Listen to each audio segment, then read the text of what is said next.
talk to you about YOUtrition.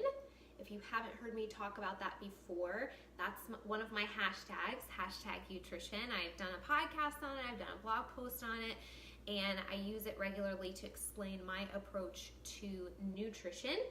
And I'm also going to talk about elimination diets and what they are, why you use them, and how to do them, and that falls within YOUtrition. So what is YOUtrition? Step one is really to eat real food. I know that's why you're all here in the Get Gutsy program, is to learn how to eat for your body, specifically how to have better gut health. So step one is sort of an obvious one, and that's eat real food. And what I mean by real food is, did it come from a tree? Did it come from the ground? In other words, did it come from nature? Did God create it to be broken down by your human body? If so, eat it. If it came from a box, if it came from a bag, if it came from a factory, that's where you want to skip it and say, not today. So the first step in YOUtrition is to really just start eliminating those processed food habits. So eating out more frequently, you're gonna wanna start limiting that as much as possible. Start making your own foods.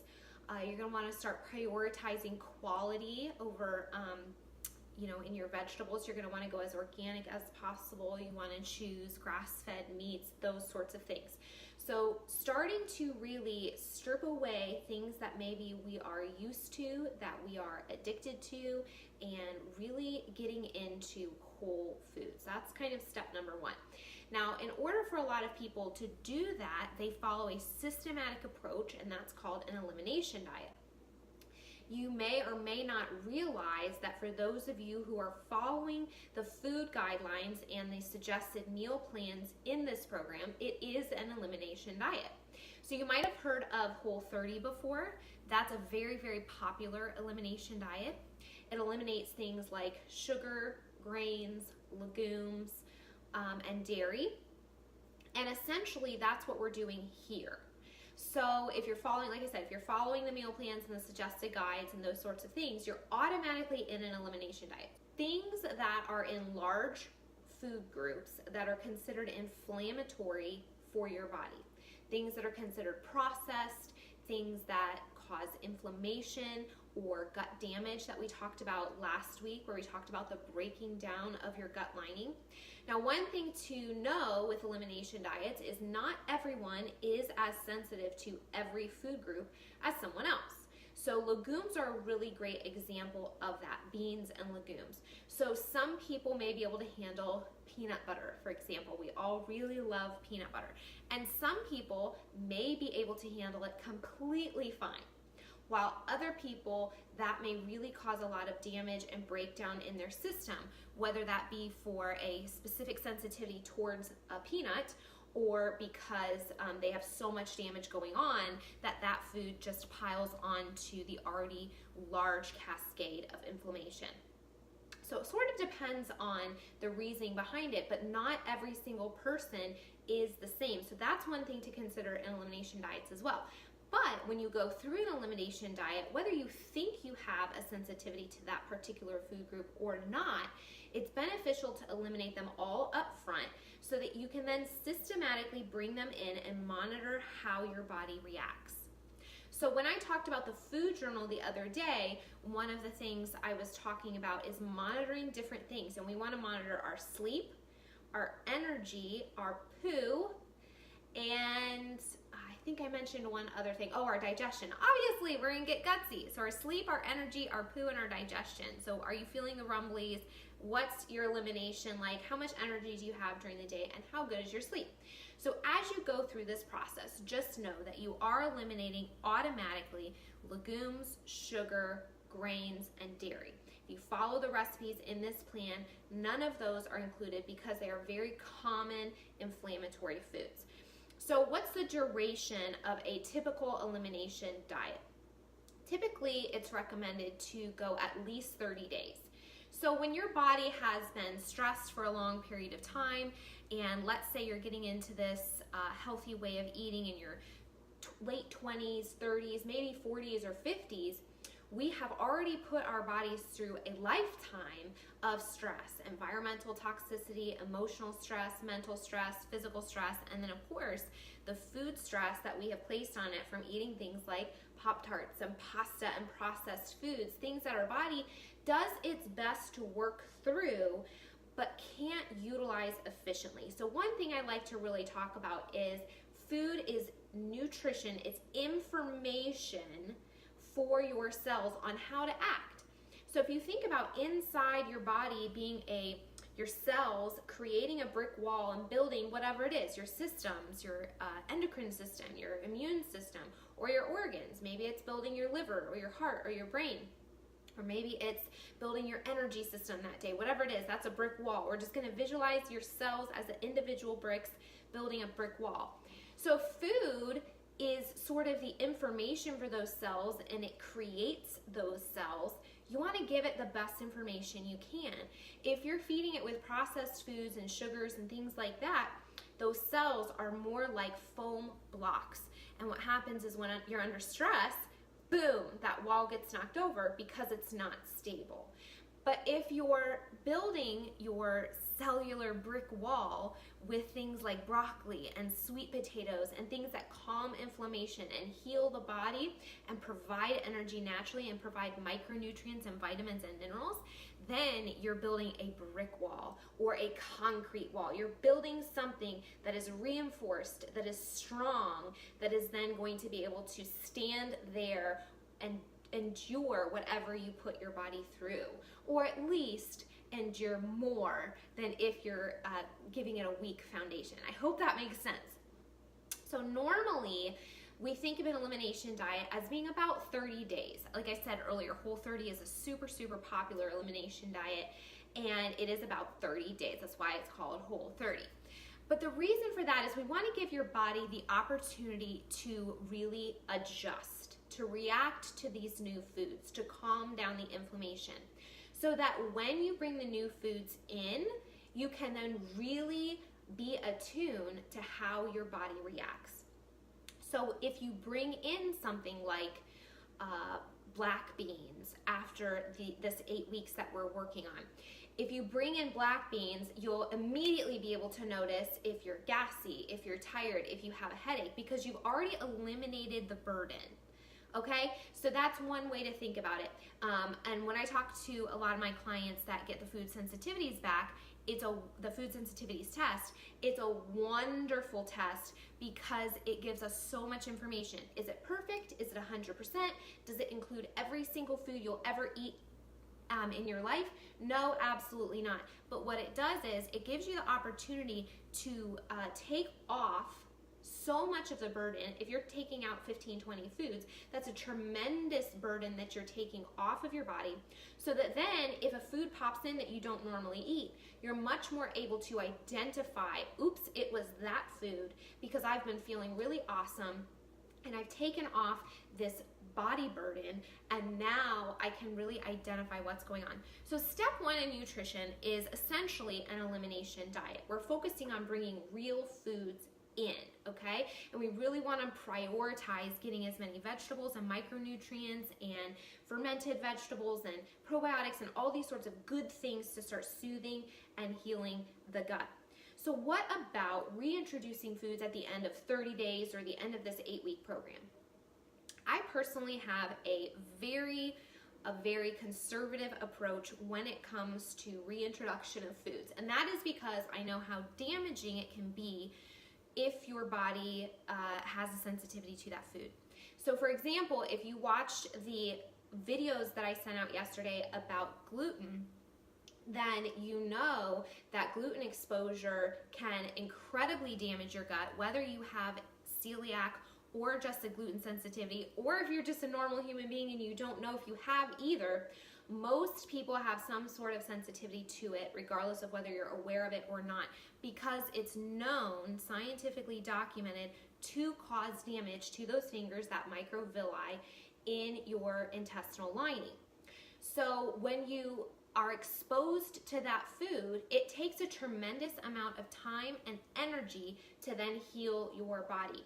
So when I talk about reintroducing foods, I talk about doing it very, very carefully, and I talk about doing it in a very conservative and slow way. So if you are going to reintroduce a food, I do a little tiny bit at a time. And what I recommend that you do is that you monitor yourself for 72 hours. And by the way, there are certain foods that I never ever recommend reintroducing, and that is things like gluten, because we know that they're inflammatory, and there's no reason in my mind to ever try to reintroduce those foods.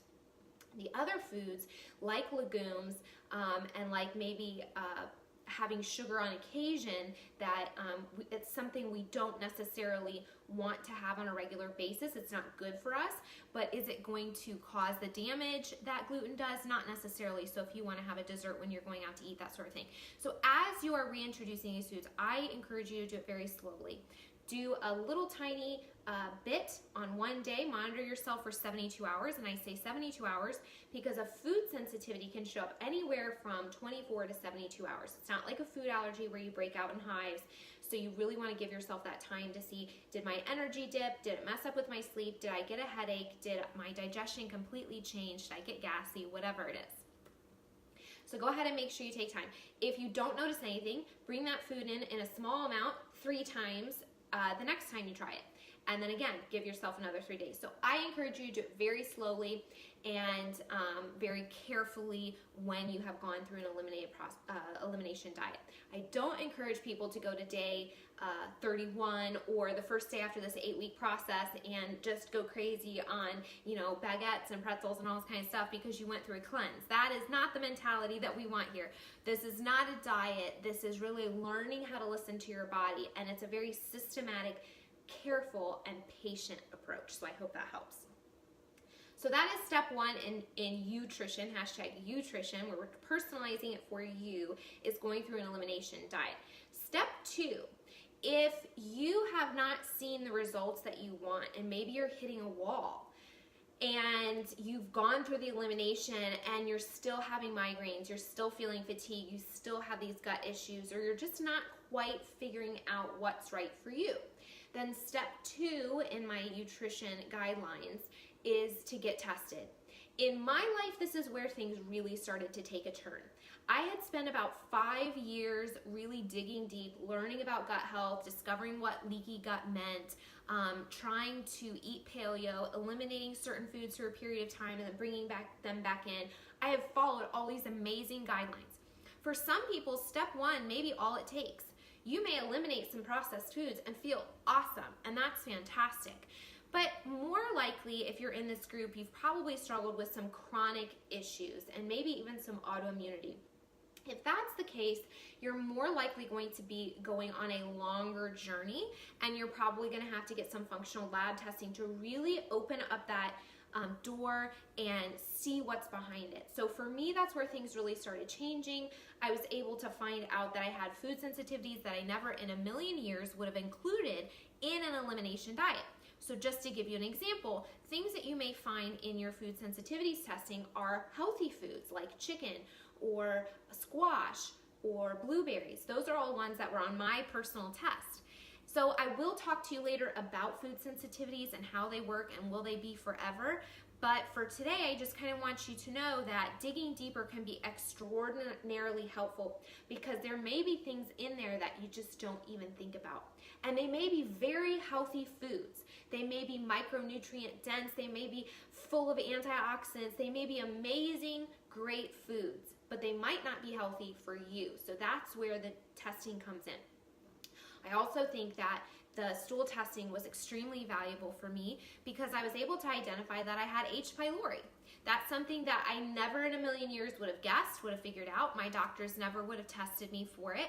And in fact, most nutritionists or chiropractors or acupuncturists may not even know to look there as well. So if you're working with a more holistic practitioner, sometimes those are things that get missed as well. The reason the stool testing is so critically important for the YOUtrition is because these little bugs, if you have bacteria, parasites, yeast, or fungi, some sort of gut dysbiosis, an imbalance in the homeostasis in your gut, it can incredibly impact your food sensitivities, your energy, your ability to absorb nutrients, your ability to generally just function and feel good.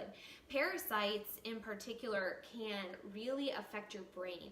So a lot of people that have mood disorders or have all of a sudden had these issues that they've never experienced before, and they kind of feel like they're a different person and they're not functioning quite right, that may be some sort of gut dysbiosis. There have been studies of children, for example, a little girl, I'm not sure what her name was, this was another practitioner's client, but a little girl who all of a sudden became angry and just not herself. And come to find out, she had some gut dysbiosis and she had some stuff going on in there. And once it was addressed and treated, she relaxed and she turned into her normal functioning self. I know in my personal family, our son Keegan was really struggling at the end of last year. I mean, really, really struggling. And so we ended up taking him to 4 doctors over the course of a couple months. And we were getting really frustrated because all they kept saying was that he was constipated. And I knew that that was, yes, he was constipated, but that's not the underlying cause. So don't just tell me to give him a Miralax flush. Help me figure out what's wrong.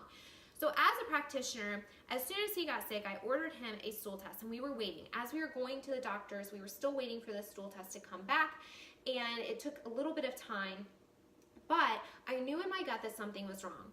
And so what I found out when we got the stool test back was that he had a parasite, 2 bacterial imbalances in his body. All of this was pretty severe, and an incredibly suppressed immune system.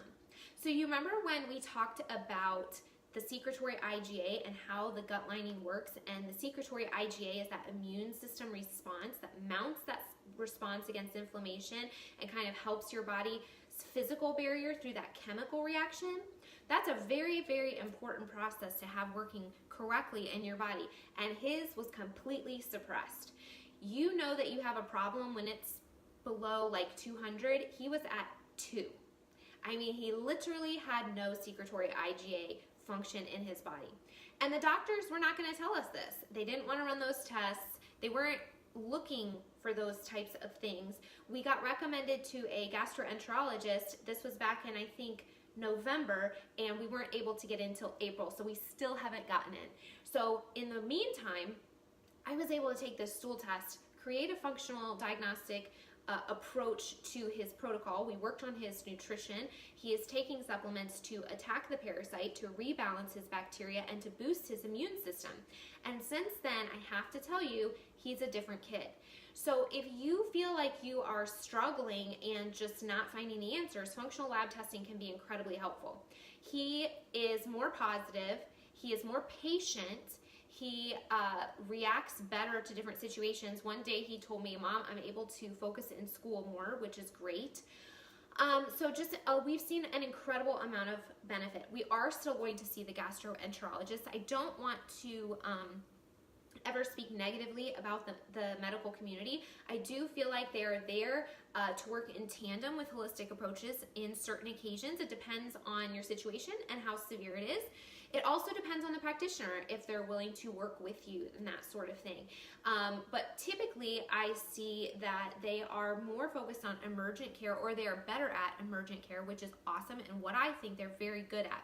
What they're not so good at is helping you to live your best life, your healthiest life, preventative care, holistic care, and digging deep to find the underlying cause.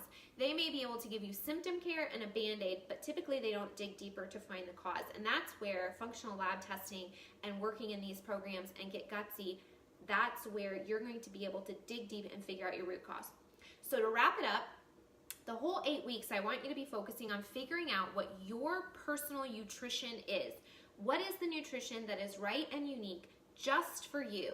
If you're able to do that through step 1, which is an elimination diet, which you're going through in this program, then that's amazing. Make sure to keep your food journal up to date. Maybe have a habit of writing in it every night before you go to bed, and review your symptoms the next day, and start really listening to your body. Slow down and listen to your body so you can start being your own personal advocate and figuring out what reactions and commonalities and similarities there are from day to day. If you feel great, what did you eat that day? If you felt bad, what did you eat that day or the past couple of days that may be contributing to that feeling? And then step 2, if you start feeling like you're hitting a wall and you're not seeing the results that you want, dig a little deeper. Get that food sensitivities test and start eliminating foods that are shocking to you. Dig into your gut health and your microbiome and see what's going on with the little buggers in there that may be either helping or hindering or wreaking havoc depending on what's going on. And then we can come up with a plan to fix it. I hope that's been encouraging for you today. I'd love to hear any questions you have about this, any thoughts, any comments, and any topics you'd like covered in the next couple weeks.